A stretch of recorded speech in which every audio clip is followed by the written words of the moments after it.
High সবাইকে, একটা নতুন রান্না নিয়ে চলে এলাম। কুমড়ো শাকের ডাঁটা দিয়ে মুসুর ডাল। প্রথমে মুসুর ডাল এবং কুমড়ো শাকের ডাঁটাটা প্রেসারে দিয়ে নিতে হবে। তাতে সর্ষের তেল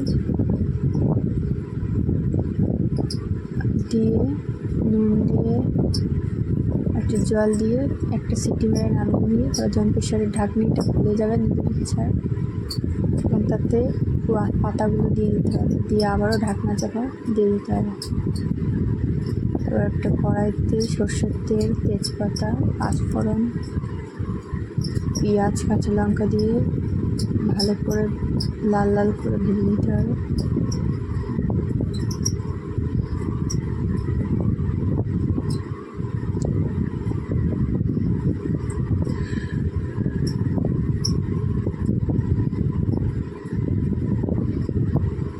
এবার তাতে অল্প জিরের গুঁড়ো, হলুদের গুঁড়ো দিতে হবে।